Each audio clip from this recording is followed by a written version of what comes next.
the main thing I want to say by way of my report to this annual meeting is thank you.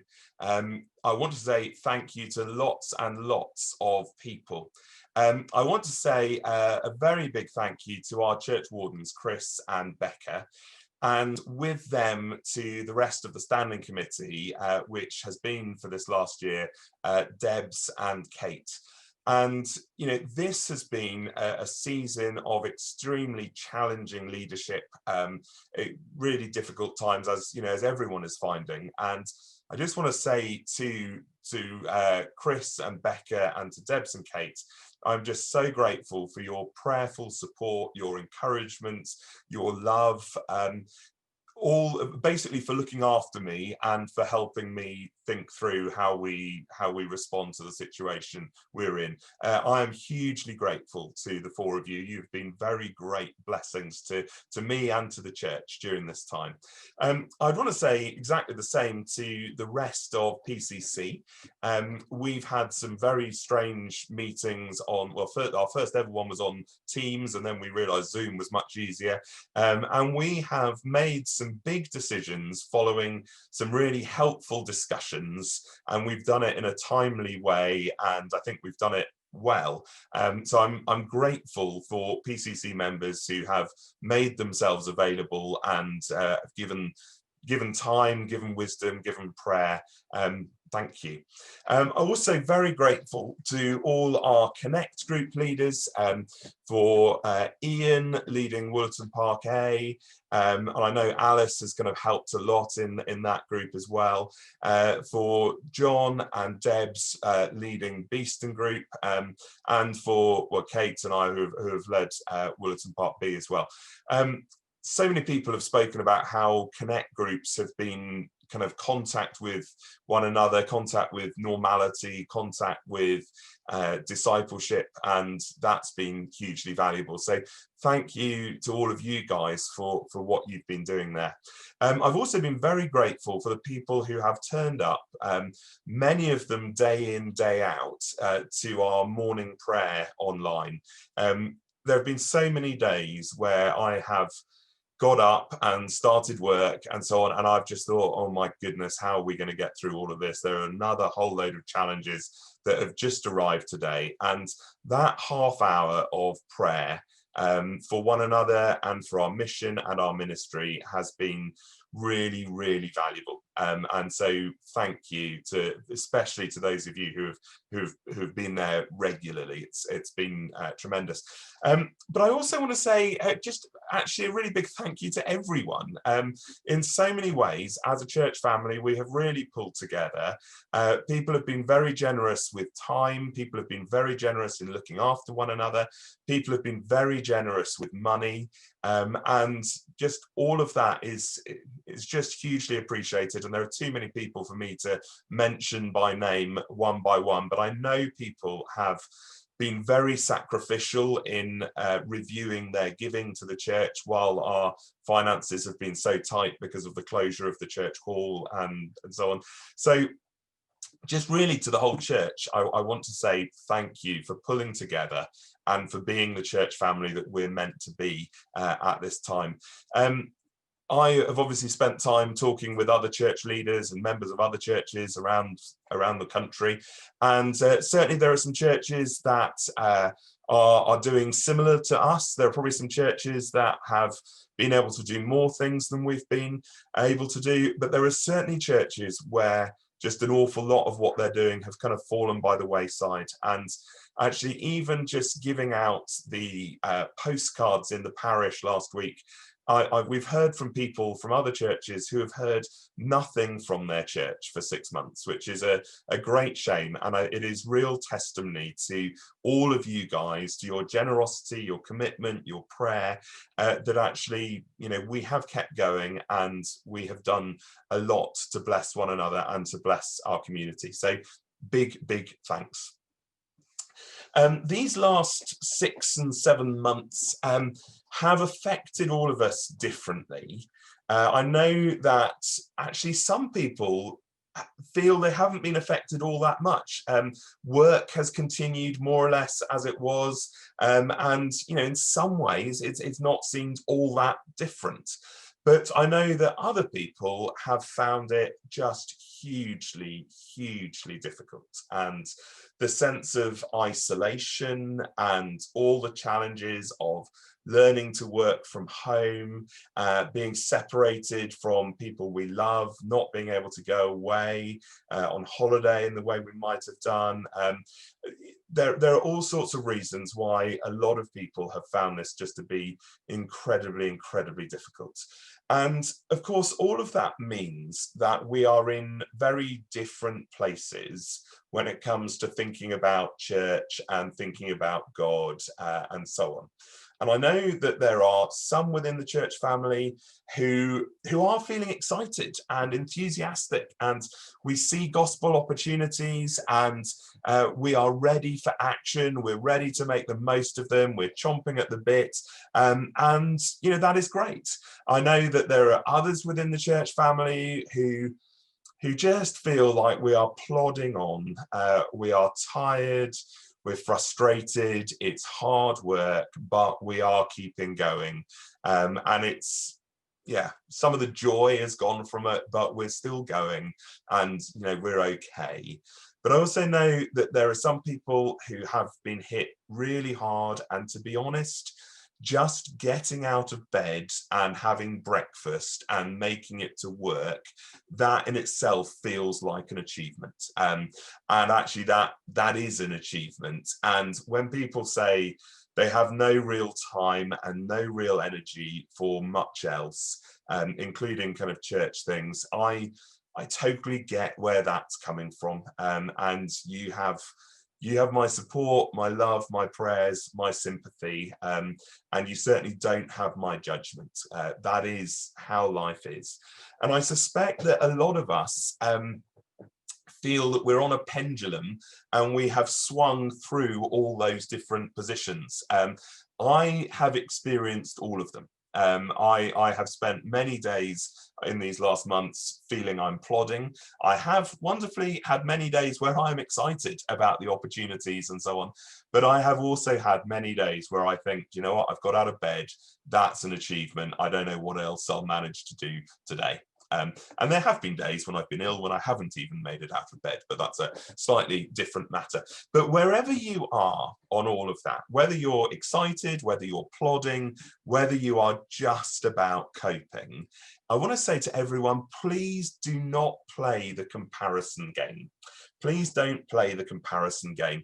If you are at the just about managing to get out of bed end of the scale, please do not think that that is because you are somehow lesser or weaker or worse than others or not as good a Christian or anything like that. I really don't believe that is what it's about. I think it is simply that your circumstances are different, and we are all made differently. And actually, some of us find Zoom just incredibly difficult, and some of us find it quite easy. And I suspect that part of it is actually to do with our eyesight and things like that. I know some people who've had loads of headaches from it, other people who have taken to it fairly naturally. I think we're all different, and none of us should feel, oh, I'm rubbish because I'm finding things hard. Please don't compare yourself with people that are finding it less hard and think that you're inferior. And if that is you, please just know that you continue to be a loved and valued and important part of this church family. And we want to support you, not pressure you.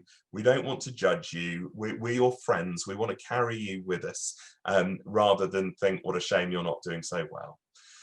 But I also do want to say to you, please don't give up on God, and please don't give up on church. Relationship with God and relationship with the church family are key to coping with all of this. Keep persevering even when you feel that you almost can't. Keep going. But if you're at the other end of the scale, and if you are feeling actually this is all right and I'm managing and I'm chomping at the bit with opportunities and can't we do more, please just don't compare yourself with people that are finding it harder.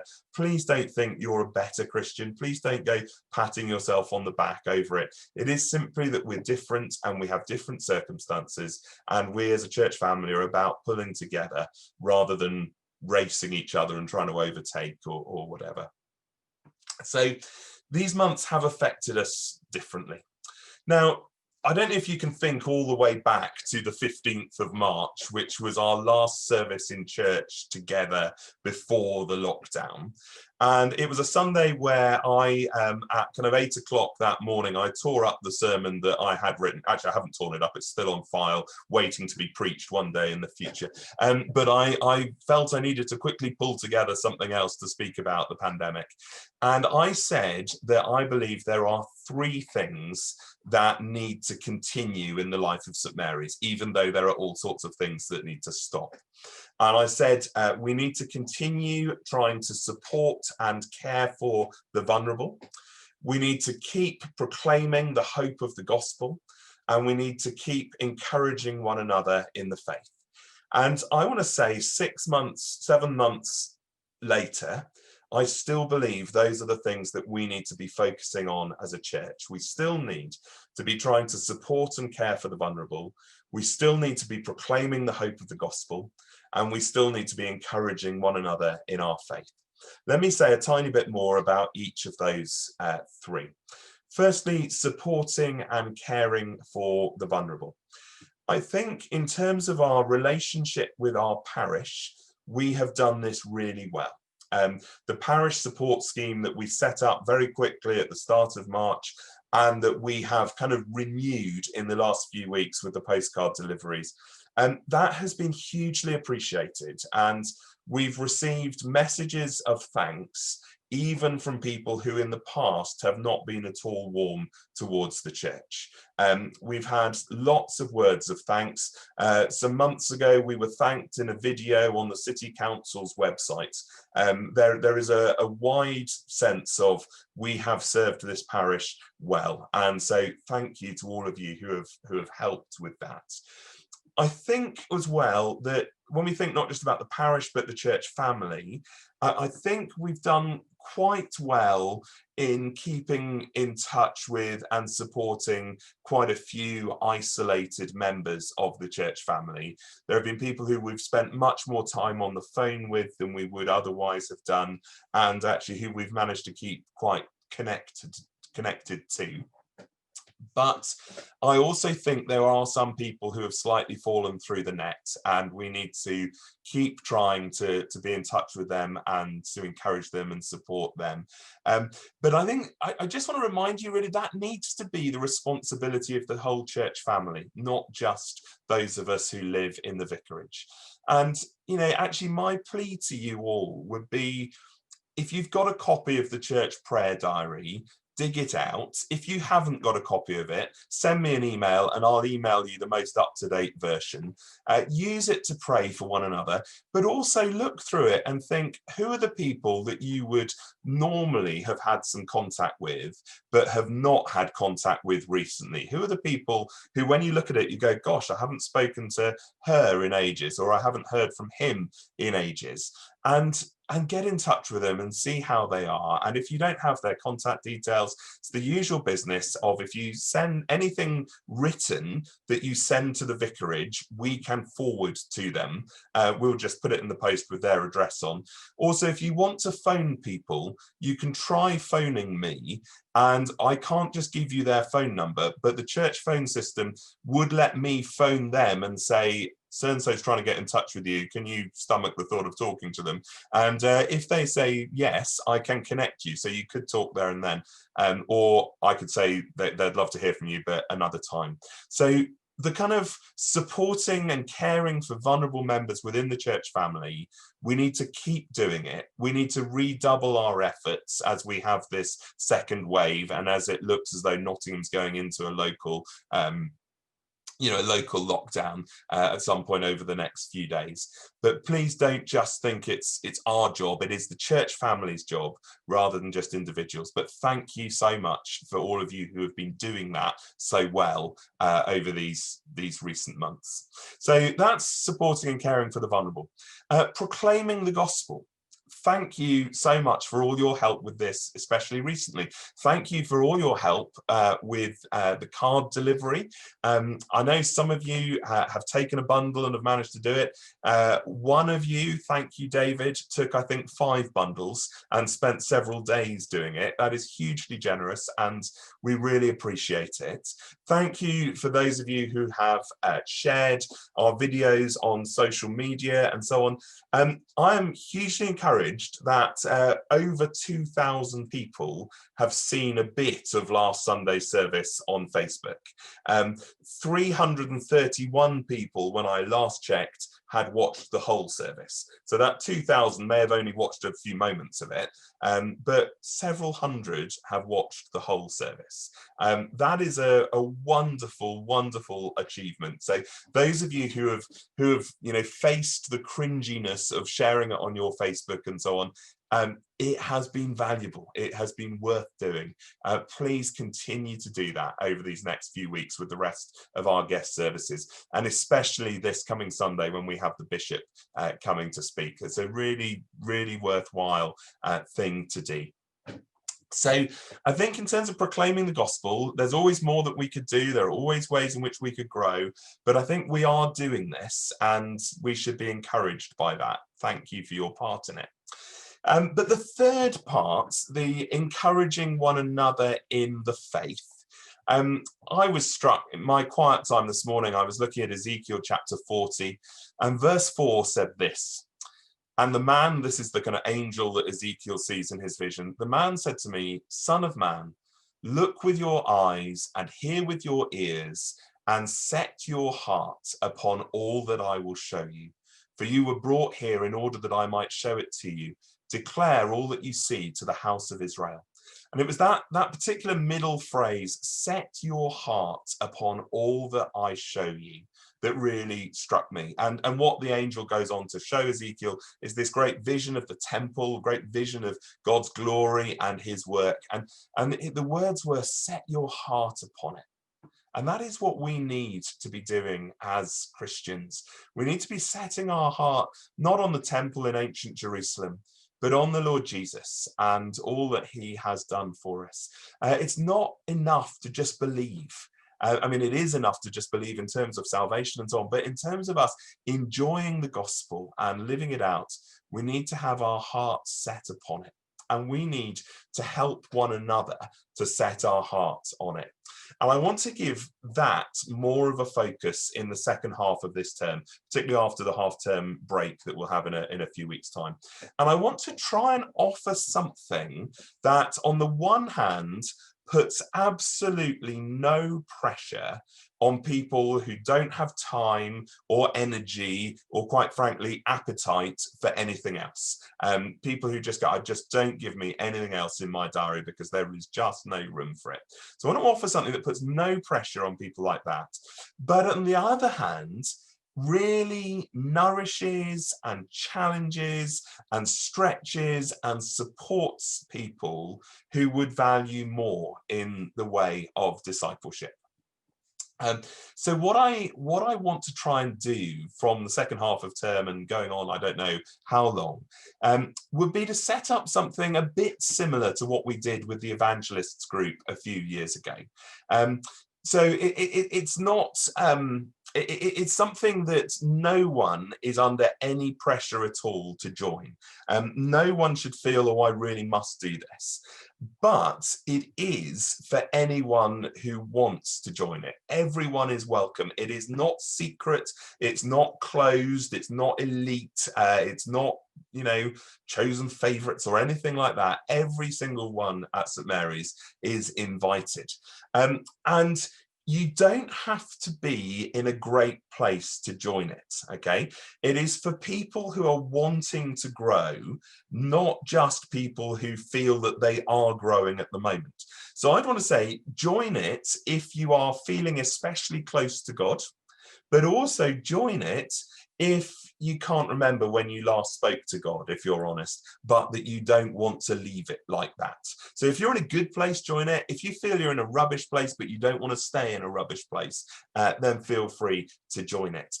It doesn't matter how you're doing. All it matters is your intent. And joining it will come with a commitment. It will come with a commitment to meet about once a month on a weekday evening on Zoom. It won't be instead of Connect groups like the evangelist group will be. It was. I don't want to take people out of Connect groups. It'll be another evening of the week, and when I know who wants to be part of it, we'll work out what evening works best. But it's kind of, if you're going to join this, please do commit to coming once a month for it. There will also be a guided quiet day as part of it. So that would be maybe a Saturday, maybe a Sunday, again, depending on what people do. It won't take up the whole day, but it will be a bit longer than just an evening, and it will be a chunk of time on your own, as well as some input with me. There will also be things to read and things to do in between the kind of monthly meetings. So you would need to realize that you're taking that on. And it would also need to come with a commitment to honesty. So being in this group means being vulnerable enough to say, yeah, I'm struggling. Not trying to put a better face on it and say, oh, actually, I'm doing quite well, when we know inside that isn't how we really are. So if that at all resonates with you, if that excites you in any way, then you need to get in touch with me and tell me that you would like to be part of it. I'm not going to come around asking you, but if you would need to opt in. But I think what I'm really wanting to say at this stage, 6-7 months into the pandemic, those three priorities of supporting and caring for the vulnerable, proclaiming the gospel, and encouraging each other in the faith are what we need to be focusing on. It's what we need to keep doing, and what we need, I think, today to recommit ourselves to, just as coronavirus seems to have recommitted itself to making our lives a misery.